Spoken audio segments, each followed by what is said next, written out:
안녕하세요. 사연을 부탁해입니다. 오늘의 사연을 소개하겠습니다. 어느 날 시이모님이 집으로 찾아왔습니다. 급하게 왔던 모양으로 집에 들어서자마자 제게 말했어요. 마음이 급해서 막 뛰어왔더니 목이 마르네. 나 물 좀 다오. 시이모님의 말에 제가 물을 한 컵 가져다 드렸는데요. 단숨에 물 한 컵을 들이키던 이모님이 제게 물었어요. 얘, 너 혹시 네 남편한테 무슨 얘기 들은 거 없니? 얘기요? 무슨 얘기요? 내 이럴 줄 알았다. 내가 무슨 말 했다는 거 너한테 한마디도 안 했다는 거지? 글쎄요. 저한테는 아무 말도 없던데요. 무슨 일이 있는 거예요? 가만 보면 네 남편도 맹추 중에 그런 맹추가 없다. 네? 갑자기 그게 무슨 말씀이세요? 아니 답답해도 어쩜 그렇게 답답하느냔 말이야. 내가 보기엔 너라도 정신 차려야지 안 그랬다가는 니들 형네한테 그대로 당하기 십상이겠구나. 이모님이 답답하다는 듯이 제게 말하고 있었는데요. 난데없이 무슨 말을 하는 것인지 이해가 되지 않았습니다. 아주버님한테 당하다니 그게 무슨 말씀이세요? 무슨 말이긴 무슨 말이야. 니들 형네 부부가 네 시부모 재산을 다 가로챘다 그 말인 거지. 재산을 다 가로채다니요. 이 아파트도 시부모님이 물려주신 걸 저희한테 주신 건데 아주버님이 무슨 재산을 다 가로챘다고 하시는 거예요. 이제 보니 너도 하는 짓이 네 남편이랑 똑같구나. 내 말 잘 들어. 니들은 이 집 하나만 받고 그냥 해벌쭉 하고 있는 것 같은데 내가 들어보니 네 시부모가 남긴 재산이 솔찬하다고 하더구나. 그니까 니들 형네 부부가 감쪽같이 숨기고 있었던 거야. 이모님이 기가 막히다는 표정으로 말을 하고 있었는데요. 사실 저는 그때까지도 이모님에게 무슨 꿍꿍이가 있다는 생각만 들었어요. 사실 시부모님은 남편이 고등학교 때 돌아가셨습니다. 아주버님과 남편은 나이 차이가 10살이나 났기에 시부모님이 돌아가신 뒤 남편에게는 아주버님과 형님이 부모와도 같은 존재였어요. 고등학생이던 남편을 아주버님이 대학까지 보내주고 결혼하기 전까지 데리고 살기도 했거든요. 아주버님보다 형님이 더 대단했다는 생각이 들곤 했는데요. 그러니까 한마디로 한동안 시동생을 데리고 살았던 거죠. 우리가 결혼하기 전 형님이 제 손을 잡으며 말하기도 했어요. 내가 도련님을 본 게 고등학생 때였어요. 우리 도련님, 내가 자식처럼 그렇게 돌봤어요. 앞으로 우리 도련님 좀 잘 부탁해요. 라는 말을 하기도 했거든요. 거기다 우리 결혼 날짜가 잡히자마자 아주버님이 시부모님께서 사셨던 아파트를 남편 명의로 돌려주기도 했습니다. 이제 너도 한 집안의 가장이 되는 거니까 잘하고 살아야 한다. 너도 알다시피 이 집은 부모님이 남기신 집이니까 네 명의로 하고 여기서 신혼살림 차려도 될 거야. 위치도 그렇고 나쁘지 않을 것 같구나. 형, 부모님 재산인데 같이 나눠야 하는 거잖아. 근데 왜 나한테만 다 준다고 그래? 형이랑 형수님이 지금까지 날 걷어준 것도 있는데 내가 미안해서 이걸 어떻게 받아? 아니야. 네 형수도 그렇게 하기로 한 거니까 그런 말 하지 말고 넌 그저 잘만 살아주면 되는 거야. 내 말 알겠니?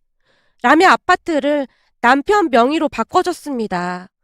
그 뒤 우리는 그곳에 신혼집을 차렸고요. 그런데 남편에게는 이모님이 한 분 계셨는데요. 자주는 아니었지만 1년에 몇 번씩 찾아와서 가끔 시어머니 노릇을 하곤 했어요.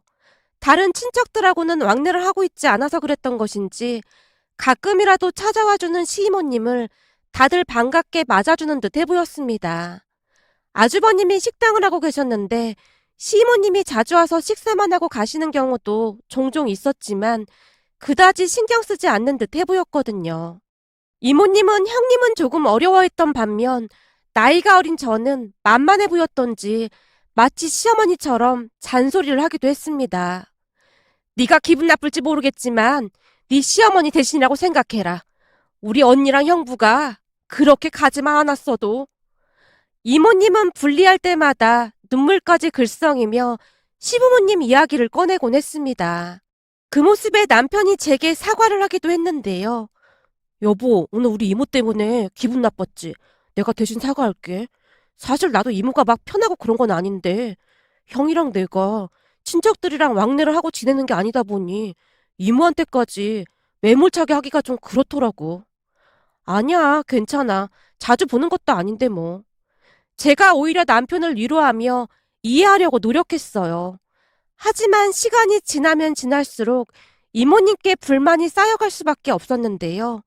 형님도 저와 같은 마음이었던 것인지 되도록이면 이모님 만나는 것을 줄이고 있는 듯해 보였습니다.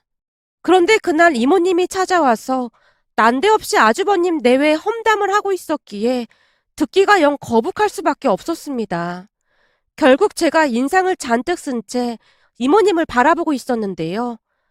내 말 좀 들어봐라. 내가 며칠 전에 니들 형네 식당에 가서 식사를 하던 중에 오랜만에 니들 고모 내외를 만났거든.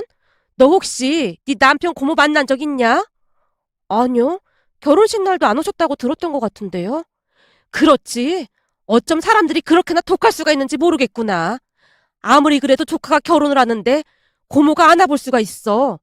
그건 그렇고 아무튼 그날 네 남편 고모네 애가 니들 형 내외한테 말하는 걸 내가 똑똑히 들었다니까. 라며 시이모님이 그날 있었던 이야기를 해줬습니다. 그날도 역시 이모님이 친구들과 함께 아주버님 식당에서 식사를 하고 있었다는데요. 아주버님이 한 중년 부부와 심각한 표정으로 대화를 하고 있더랍니다. 그래서 이모님이 그 사람들을 뚫어져라 바라봤다는데요. 어딘지 모르게 낯이 익은 것 같다는 생각을 하고 있던 찰나에 아주버님이 큰 목소리로 말을 하더랍니다. 고모, 엄마 아버지 돌아가시고 연락 한번 안 하시던 분들이 이제 와서 대체 왜 이러시는 겁니까? 내가 오죽했으면 너를 찾아왔겠냐? 나 한 번만 도와줘라. 우리 진짜 거리에 나앉게 생겼단 말이야. 그니까 그걸 왜 저한테 그러시냐고요. 너 진짜 말 서운하게 한다. 너랑 내가 남도 아니고 내가 네 아빠 동생인데 나한테 어떻게 이럴 수가 있어? 그러는 고모는 부모님 그렇게 돌아가시고 언제 한번 우리 챙긴 적 있어요? 하물며 동생 결혼할 때도 안아봤잖아요. 그거야. 니들 다 컸는데 굳이 내가 챙길 게 없으니까 그렇지. 거기다 니들이 돈이 없는 것도 아니고. 시고모님이 말끝을 흐리며 아주버님 눈치를 봤다는데요. 아무튼 먼저 연락을 끊은 건 우리가 아니고 고모잖아요. 난 더 이상 할 말 없으니까 영업 방해하지 말고 그만 가보세요. 너 진짜 이럴 거야? 그때 우리 오빠가 그렇게 눈 감고 네가 돈 다 챙겨갈 때도 내가 아무 소리도 안 했는데 네가 이러면 안 되는 거지. 아니 그건 또 무슨 말입니까? 네 부모가 남긴 재산 혼자 꿀꺽하고 지금 떵떵거리며 잘 먹고 잘 살고 있잖아. 사실 우리 오빠 재산인데 나한테도 좀 줬어야 하는 거 아니냔 말이야. 진짜 양심이 없어서 너무 없잖아. 아니 자꾸 양심이 없다고 하는데 제가 무슨 양심이 없다는 겁니까? 내가 꼭 내 입으로 말해야겠어? 내가 모를 줄 아나 본데 네 부모님이 남긴 재산만 해도 어마어마하잖아. 거기다 보험금까지 어마어마하게 받았고 그래서 그때 내가 도와달라고 그렇게 부탁을 했는데 사람 취급도 안 하고 쌩깐 건 내가 아니고 너야. 네 동생 결혼식에 왜 안 갔냐고? 네 행동이 괘씸해서 안 갔다. 그리고 네 동생 얼굴 보기 미안해서 못 갔어. 대체 고모가 내 동생한테 미안할 게 뭐가 있다는 겁니까? 아주버님이 고모님에게 소리쳤다는데요. 네가 네 부모 재산 혼자 낼름한 거 뻔히 아는데 내가 도와줄 게 없어서 미안해서 그랬다. 내가 듣자 하니 그 많은 재산 중에 네 동생한테는 집 하나 딸랑 줬다고 하더구나. 그러면서 마치 부모처럼 동생 챙기는 너 꼴 보기 싫어서 발길 끄는 거야. 너 그러면 안 돼. 네 부모가 하늘에서 얼마나 원통하겠냐? 늦둥이 나서 얼마나 애지중지 키웠는데 하루아침에 그렇게 눈을 감았으니 그 늦둥이가 얼마나 눈에 밟혔겠어. 근데 형이란 작자가 부모 재산 다 차지하고는 동생한테 선심 쓰듯 집 하나 줬다고? 너 진짜 그러는 거 아니야. 대체 우리 집이래. 고모가 왜 감나라 배나라 하는 겁니까? 우리 집 일은 우리가 알아서 할 테니까 상관하지 말고 그만 가보세요. 아님 저도 영업방해죄로 경찰 부를 겁니다. 아, 넌 그러고도 남지. 네가 얼마나 독한데 경찰을 부르고도 남겠지. 너 진짜 그렇게 사는 거 아니다. 천벌받아 이거 사. 고모님이 아주버님 얼굴에 물까지 끼얹은 채 식당 밖으로 나갔다는데요. 아주버님 몰래 이모님이 그런 고모님을 따라 나가서는 고모님을 불렀다고 합니다. 저기 이런 상황에서 인사드리기가 좀 그렇긴 한데 저는 쟤들 이모 되는 사람입니다. 우리가 몇 번 얼굴을 봤던 것 같은데요. 이모요? 그렇게 말씀하시니까 저도 기억이 나는 것 같네요. 제가 이런 말 여쭤보기 그렇긴 한데 얼핏 듣기로는 언니랑 형부가 재산을 많이 남겼다고 하는데 그건 무슨 말인가요? 그 얘기는 금시초문이어서요. 아, 이모님은 모르고 계셨나 보구나. 여기서 이러지 말고 우리 어디 가서 얘기 좀 할까요? 그럴까요? 라며 세 분이 한 카페로 들어갔다고 하는데요. 거기서 고모님이 이모님에게 충격적인 말을 했다네요. 사실은 오빠랑 올케 언니가 남긴 재산이 엄청 많거든요. 아니, 그건 어떻게 알았어요? 우리 오빠가 아버지한테 유산 받은 것도 많아서 당연히 알고 있죠. 그 유산 받은 걸로 여기저기 투자까지 해서 돈을 꽤 많이 벌었거든요. 사실 우리 남편이 하던 사업이 어려워져서 오빠랑 올케 언니가 사고로 죽기 전에 저도 좀 도와주겠다는 말을 했었거든요. 근데 오빠랑 올케 언니가 갑자기 떠나서 저도 지금 난감한 상황입니다. 아니, 대체 남긴 유산이 얼마나 많길래 그러는 거죠? 저도 정확히는 모르지만 상가가 한 두 개 있는 걸로 알고 있고 쟤들이 장사하는 저 상가도 큰 조카 명의로 되어 있을걸요. 거기다 아파트도 있고 아무튼 재산이 어마어마합니다. 근데 저것들이 지 동생은 집 하나 꼴랑 주고는 지들이 다 헤쳐먹은 거고요. 사실 우리 사업이 많이 어려워서 돈을 좀 빌려볼까 해서 온 건데 지 아버지 동생인 저를 안면 몰수한 채 저러고 있는 겁니다. 생각해보세요. 제가 돈을 그냥 달라는 것도 아니고 빌려달라는 건데 해도 해도 너무하잖아요. 물론 돈이 있으면 저도 그런 부탁을 아예 안 하죠. 참 씁쓸하기만 하네요. 사람 나고 돈 났지 돈 났고 사람 났나요? 어쩜 지 고모한테 이럴 수가 있는지 모르겠네요. 세상에나 저는 그런 사실조차도 모르고 있었습니다. 그럼 우리 둘째 조카만 참 불쌍하게 된 거네요. 그렇죠. 열 손가락 깨물어 안 아픈 손가락 없다고 지금 하늘에서 오빠랑 올케 언니가 얼마나 슬퍼하고 있겠습니까? 그럼 혹시 둘째 조카도 이 사실을 알고 있는 건가요? 걔는 아무것도 모르고 있죠. 그냥 형 꼭두각시처럼 그렇게 살고 있잖아요. 참 안타까운 일이죠. 고모님이 긴 한숨을 쉬며 안타깝다는 듯이 말을 했다네요. 잠시 후 고모님과 헤어진 이모님이 남편에게 만나자고 연락을 했고 남편 회사 근처에서 만나서는 고모님의 이야기를 빠짐없이 말한 모양인데요. 이모, 말이 되는 소리를 해. 다른 사람도 아니고 형이랑 형수님이 어디 그럴 사람이야? 네가 이래서 맹출하는 거야. 니들 고모 말로는 네 부모가 남긴 재산이 어마어마하대. 그니까 네 형한테 가서 따져 물어보란 말이야. 이모, 형이 나한테 부모님 집까지 그냥 준 거 몰라서 그래? 세상에 어떤 형이 그럴 수가 있냔 말이야. 야, 이 멍충아. 그럼 상가가 몇 개에다가 재산이 그렇게 어마어마하다는데 그 집 하나가 문제겠냐? 넌 아직도 네 형 부부 속내를 모르겠어? 속내가 있을 게 뭐가 있어. 참 답답한 인간이네. 너한테 그거 먹고 떨어지라고 하는 거잖아. 네 고모 말대로 네가 이 모양 이 꼴인데 네가 걱정돼서 네 부모가 눈이나 제대로 감겠냐? 그니까 잘 생각해보란 말이야. 그래서 말인데 내 친구 딸이 변호사로 있는데 내가 한번 소송할 수 있는 건지 물어나 볼까? 이모, 됐다고. 그럼 지금 나한테 형을 상대로 소송이라도 하라는 거야? 못할 게 뭐가 있어. 돈이 한두 푼 걸린 게 아닌데 할 수 있는 건 다 해봐야지. 내가 니들 적극적으로 도와줄 테니까 재산 일부 받으면 나한테도 돈 좀 주고 그러면 좀 좋냐? 내가 네 엄마 대신인데 그 정도는 할 수 있는 거잖아. 이모, 쓸데없는 말 하려면 그만 가봐. 난 더 이상 할 말 없으니까. 난 누가 뭐라고 해도 형이랑 형수님 믿어. 그거 다 고모가 거짓말한 거야. 이제 보니 너 진짜 답답한 인간이구나. 엄연한 네 몫이 있는데 그걸 왜 안 받아? 그러지 말고 내가 변호사 알아볼 테니까 이모가 하라는 대로 하자. 이모님이 계속해서 남편을 설득했다고 하는데요. 남편이 눈 하나 깜빡하지 않더랍니다. 결국 그러한 이유로 이모님이 저를 찾아오셨다고 했어요. 네 남편이 정신을 못 차리고 저러고 있으니 너라도 정신 차리고 니들 앞으로 있는 유산 챙겨야 하지 않겠냐? 네 시부모를 본 적이 없어서 네가 잘 모르나 본데 네 시부모가 늦둥이라고 네 남편을 그렇게나 애지중지했다. 그러니 하늘에서 얼마나 울고 있겠냐? 저기 이모님, 무슨 말씀이신지는 알겠는데요. 그렇다고 치더라도 남편이 그러고 싶지 않다고 하는데 제가 끼어들 일은 아닌 것 같습니다. 사실 저도 돈 때문에 아주버님하고 형님이랑 등지고 싶지도 않고요.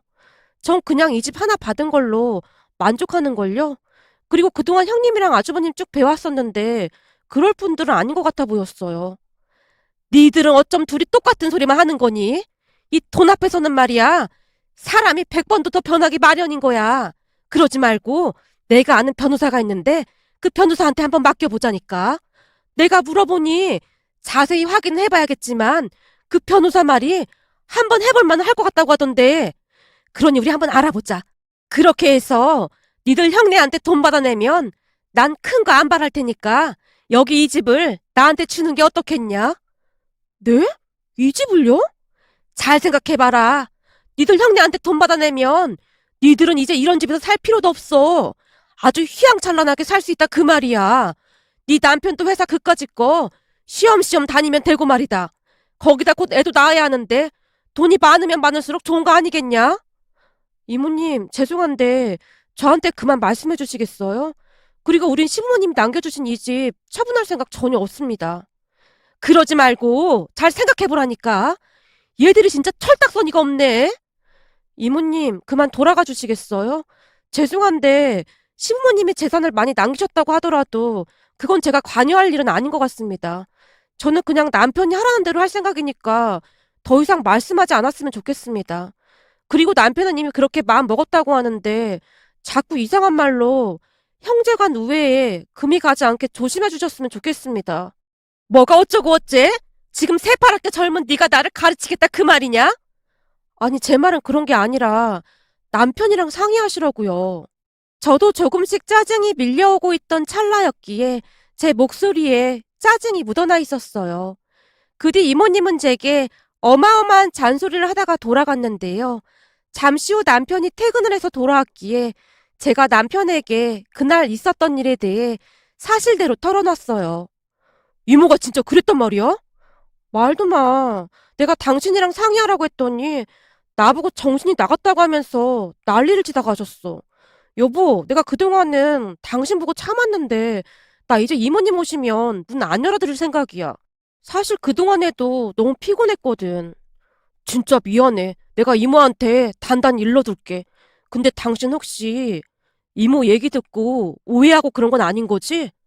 오해? 무슨 오해? 아니, 이모가 부모님 재산을 형네가 다 가져갔다고 그랬다며. 그거 듣고 혹시나 오해하고 그런 건 아닌가 싶어서. 내가 오해할 게 뭐가 있겠어. 난 말이야, 이 집 한 채 있는 것만으로도 그냥 부자가 된 것 같아. 당신은 내 친구 은정이 알잖아. 은정이는 대출받아서 집 산 거 갚느라 매달 아주 죽을 맛이래. 이자가 어마어마하게 나간다고 하더라고. 친구들이 나를 얼마나 부러워하는데 거기다 이 집은 시부모님이 남겨주신 거잖아. 그니까 더 의미가 있는 거고. 난 사실 유산이니 뭐니 별 관심도 없어. 물론 돈이야 많으면 많을수록 좋다고는 하지만 그런 일로 형님이랑 아주버님과 등을 지고 싶지는 않아. 두 분이 그런 결정을 했으면 다 이유가 있는 게 아닐까? 그동안 지켜봤는데 두 분 그렇게 나쁜 분들 같아 보이진 않았거든. 여보, 그렇게 생각해줘서 정말 고마워. 사실 이모가 우리 집에 다녀갔다고 하길래 당신이 뭐라고 할까 걱정이 되기도 했거든. 내가? 뭘 뭐라고 해? 아니, 이모처럼 소송을 한다 뭐 한다 하면 어쩌나 싶더라고. 형제끼리 소송은 무슨 소송이야. 그리고 시부모님께 재산이 많았다는 것 자체가 그냥 뜬 소문인 것 같은데 그다지 신경 쓸 필요도 없을 것 같아. 당신도 알다시피 이모님이 원래 좀 허풍이 심하긴 했잖아. 제가 대수롭지 않게 말하고 말았는데요. 그때 당시 저는 정말로 집 하나 있는 것만으로도 그냥 감사했거든요. 그도 그럴 수밖에 없었던 것이 친정이 막 여유로운 편이 아니었기에 친정 부모님도 평생 사시면서 집 한 채 가지고 있는 게 전부였으니까요. 그래서 그랬던 것인지 그냥 제 집 하나 있다는 것만으로도 엄청 감사하게 되더라고요. 그 뒤에도 이모님이 저희 집에 몇 번 찾아왔지만 제가 문을 열어드리지 않았습니다. 그랬더니 어느 날은 모르는 번호로 제게 전화를 했는데요. 내가 알아보니 니들 형제 재산이 많다는 게 사실이더구나. 아, 네. 너 근데 목소리가 왜 그러는 거니? 집에 찾아가도 문도 안 열어주고. 제가 요즘 바빠서 외출을 자주 하고 있어서요. 암튼 그건 그렇고 니들 형 내외한테 내가 니들한테 이 사실을 다 말했다고 하니까 두 사람 얼굴이 새파랗게 질리지 뭐냐. 한마디로 도둑이 재발절인 격이지. 형이라는 사람이 늑대 탈을 쓰고는 어쩌면 그럴 수가 있는 건지 모르겠다. 혹시 네 형 내외가 니들한테 다른 말 없었니? 아니요, 아무 말도 없던데요. 이모님, 저 지금 바빠서 전화 끊어야 할 것 같습니다. 라며 제가 전화를 끊어버렸습니다. 그 뒤에도 이모님은 남편과 제 휴대폰으로 수시로 연락을 하고 난리도 아니었는데요. 우리가 전화를 받지 않자 어느 주말에는 고모님 부부까지 모시고 와서는 우리 집 초인종을 마구마구 눌러대기도 했습니다. 물론 우리는 문을 열어주지 않았고요. 어느새 이모님과 고모님이 같은 편이 돼서 그러고 있더라고요. 그러는 동안 형님과 아주버님은 우리에게 일체 어떠한 말도 없었는데요. 우리 또한 어떠한 말도 입 밖으로 꺼내지 않았습니다. 그러던 어느 날은 이모님과 고모님이 아주버님 식당에서 같이 행패를 부리다가는 결국에는 경찰서까지 끌려갔다는 말까지 듣게 되었는데요. 두 분이 정말 대단하긴 대단하시더라고요. 그렇게 이모님과 고모님은 1년 넘게 아주버님과 형님을 괴롭혔던 것 같습니다. 하지만 두 분이 눈 하나 깜빡하지 않자 제 풀에 꺾였던 것인지 어느 순간부터는 찾아오지 않았어요. 그렇게 시간이 지나 제가 임신을 하게 되었고 우리 아들이 태어났는데요. 우리 아들이 돌이 될 때쯤 형님과 아주버님이 우리를 집으로 불렀습니다. 현석이랑 재수씨는 지금부터 제가 하는 얘기 잘 들어야 합니다. 평소와는 다르게 아주버님이 아주 힘겹게 입을 뗐는데요. 그동안 우리가 두 사람에게 말하지 못했던 게 있습니다. 형, 뭔데 그렇게 무게를 잡고 그래? 아주버님의 목소리가 그 어느 때보다 진지해 보였기에 남편과 제가 잔뜩 긴장한 채 아주버님만 바라보고 있었는데요. 아주버님이 우리에게 충격적인 비밀을 털어놨습니다. 아주버님 말에 의하면 시부모님이 돌아가신 뒤 고모님이 시시때때로 찾아와서 시부모님이 남긴 유산을 조금이라도 달라고 했다는데요. 아주버님 말로는 시부모님 살아생전 시부모님과 고모님의 관계는 최악 중에 최악이었다네요. 그러니까 예전에 시할아버님이 돌아가시면서 꽤 많은 유산을 남기셨다는데요. 그 유산을 시아버님과 고모님이 똑같이 나눠 가졌다고 합니다. 아니죠. 엄밀하게 따지자면 할아버님이 남기신 식당을 시아버님이 물려받는다는 조건으로 고모님께 유산을 훨씬 더 많이 드렸다고 했습니다. 평소 고모님의 변덕을 너무나 잘 알고 있었던 시아버님께서 변호사까지 고용해서 그 부분을 명확히 처리했고요. 그 뒤 유산을 많이 챙겨간 고모님은 한동안 연락까지 끊고 살았다고 하는데요. 한 7년 정도가 지난 어느 날 유산 받은 걸로 무슨 사업을 하다가는 쫄딱 망하고는 다시 찾아왔다고 합니다. 얼핏 듣기로는 사업을 한두 개 한 것이 아니라는데요. 사업을 하다 말아먹고 또 시작하고 또 말아먹고 그런 식이었다네요. 거기다 평소 고모부님이 허세가 엄청 심했다고 하는데요. 여기저기 돈 많다고 자랑이란 자랑은 다 하고 다니면서 일가 친척들이 돈을 빌려달라고 하면 선심 쓰듯 빌려주고 못 받은 것만 해도 어마어마하다고 했습니다. 암튼 그 많던 돈을 7년 만에 쫄딱 말아먹고는 말도 안 되는 억지를 부렸다네요. 사실 내가 이 가게 하려고 했는데 오빠가 한다고 해서 내가 못했던 거잖아. 그니까 이 가게 다시 나한테 주던지 유산을 더 주던지 해. 넌 지금 그걸 말이라고 하는 거냐? 네가 얼마나 양심이 없으면 그따위 말을 하고 앉았어. 넌 네 올케 언니한테 미안하지도 않냐? 그때 네가 아버지 유산을 얼마나 가져갔는지 벌써 잊었어? 몰라. 우리 지금 월세도 못 내게 생겼단 말이야. 그니까 이 식당을 나한테 넘기던지 돈을 더 주던지 해. 고모님이 계속해서 말도 안 되는 억지를 부렸다고 하네요. 지금 당장 안 나가면 난 바로 경찰에 신고해버릴 참이니까 알아서 해. 2번 다시 말 안 할 테니까 5분 안에 여기서 나가. 라는 말을 하고는 아예 없는 사람 취급을 했다고 합니다. 그런데 그 순간 고모님이 정신 나간 사람 마냥 소리를 질러대더니 식당 안에 있는 수저통을 집어 던지는 등 난동을 피운 모양이었어요. 그 모습을 보던 시아버님께서 조용히 경찰에 신고해버렸답니다. 경찰에 끌려나가면서도 난리를 쳤다는데요. 저런 게 내 동생이라니? 진짜 답이 없다, 답이 없어. 아니, 저런 인간 말종이 어떻게 내 동생일 수가 있어? 시아버님이 한탄까지 했다고 합니다. 그 뒤에도 고모님이 몇 번이나 식당으로 쫓아왔지만 그때마다 시아버님이 어김없이 내쫓아버렸고요. 그 모습을 아주버님이 다 지켜보고 있었다고 하네요. 그렇게 고모님 부부는 어찌어찌 근근히 먹고 살고 있었다는데요. 시부모님께서 갑작스레 교통사고로 돌아가셨다는 말을 듣고는 장례식장으로 득달같이 쫓아와서는 장례식이 끝나기도 전에 아주버님께 말을 하더랍니다. 너도 알다시피 니들 아버지가 나한테 돈을 줄 게 있거든. 그 식당을 나한테 넘기던지 네 아버지가 남긴 재산을 나한테 주던지 해라. 우리 아버지가 고모한테 줄 돈이 어딨어요? 장례식장에서 큰 소리 내고 싶지 않으니까 그런 쓸데없는 말 하려거든. 그만 가보세요. 고모, 근데 내가 진짜 궁금해서 그러는데요.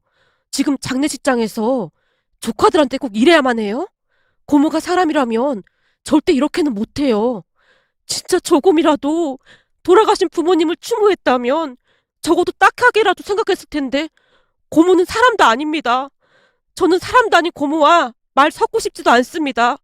그 순간 고모님이 아주버님의 뺨을 올려붙였다고 하는데요. 아주버님은 그날의 고모님의 만행을 절대 잊을 수가 없다고 했습니다. 암튼 고모님은 그 뒤에도 수시로 아주버님 가게에 찾아와서 맡겨놓은 돈을 달라고 떼를 쓰곤 했답니다. 아주버님은 법적으로 고모님께 줄 것이 아무것도 없었기에 그냥 들은 척도 하지 않고 있었다네요. 우리 남편은 워낙 큰 충격을 받았던지라 그날 일을 잘 기억하지 못하고 있는 듯해 보였습니다. 한참을 말씀하시던 아주버님이 우리에게 본격적으로 말을 하기 시작했는데요.